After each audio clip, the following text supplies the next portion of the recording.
Welcome back to They're a Happy Family. In this episode, Penelope's boredom leads to the thought of a nice, cozy picnic under a tree. Of course, nothing can be nice and cozy with Penelope and Richard. Prepare for a rain of silk, anger, and maybe some good food.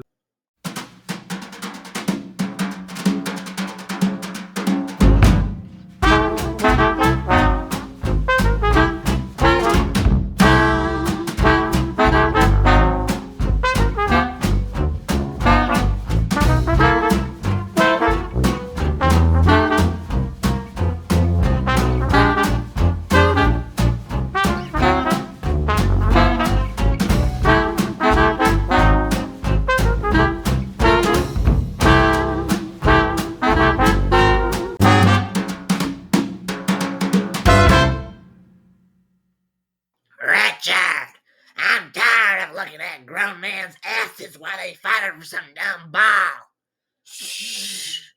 I can't hear the commentator, Penelope. Don't shush me. I couldn't hear what he was saying. So, I was talking to you. Is that stupid television more important than me? Well, sometimes some things can be more important than others. Excuse me? Did you just call me a thing? Am I just some object for you? Penelope, you're not listening to me. You listen to bits and pieces of what I'm saying and then find a way to make it trigger in you. Why don't you go read that book your sister gave you so you can calm down? Huh? Fine, I will. But not because you told me to, asshole. It was because I was going to do it anyways. It's better than looking at guys rubbing all their parts against each other when they're trying to get the ball. They wear pads, Penelope. Whatever.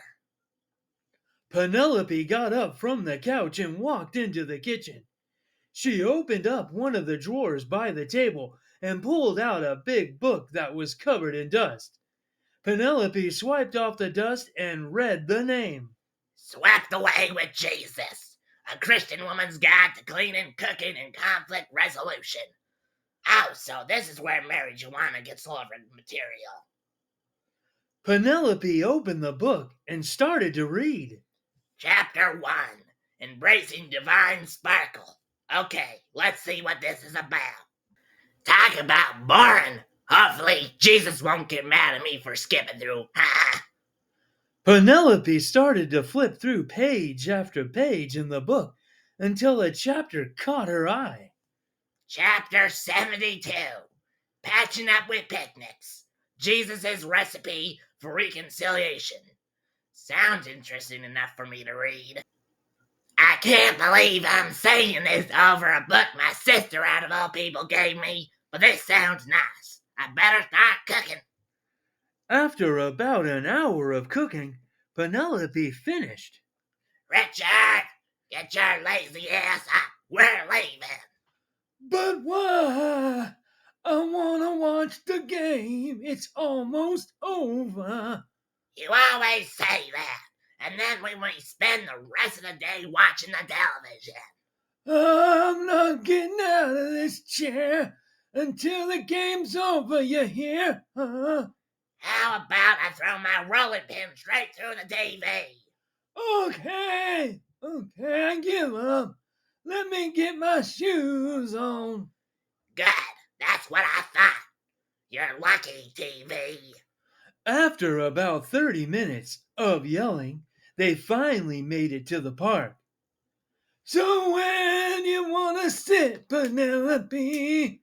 Right there, under that tree. But that's an oak tree. What does that matter? There could be bugs.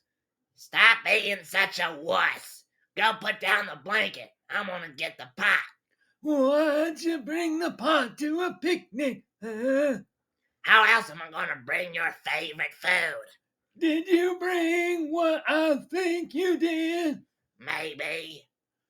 Penelope picked up the dented pot out of the back seat and brought it over to the blanket. Here you go. Yippee! She made me chilly. I also brought bowls and spoons in this basket here. Thank you, Penelope. I'm sorry I was so reluctant to come here. It's fine. Now, let's eat before it gets cold. Richard scooped up some of the chili and put it in his bowl. Penelope did the same. Richard took a bite. Wow! This is amazing, Penelope. I like how you added noodles to it. Noodles? What noodles? I didn't add any of those in there. Oh, silly Penelope, forgetting everything. See, look, noodles. Richard picked up one of the noodles and showed it to Penelope. The noodle began to squirm around in his fingers. That's not a noodle. That's a worm. You're seeing things, Penelope. That isn't a worm. That is one of those big noodles from the store. Richard popped the noodle in his mouth. There was a loud crunching sound. Ew! Why do these noodles taste like dirt and green beans? For the last time, they're not noodles. They're worms. Worms don't look like that. What was that? I don't know. Maybe look in the pot. Okay. Oh my lord, them noodles be moving. Wait for it, noodles don't move. Those be worms in the chili. That means I ain't a worm. But where are they coming from? Richard looked up. Hanging from the trees were about 100 silkworms. Penelope, don't look up. Why not? Oh my god! It's an ambush! One of the worms fell onto Penelope's shoulder. Hey! I'm getting my ass out of here! I'm right behind you. Oh. Penelope and Richard got up and started to walk as fast as they could out of there. Richard! The pot! Forget about the pot. We need to go. But that pot's been with me since I was a little girl. Who cares? Now get in the car. Penelope got in the car and Richard started to drive away. I'll come back for you, Potty, no matter what.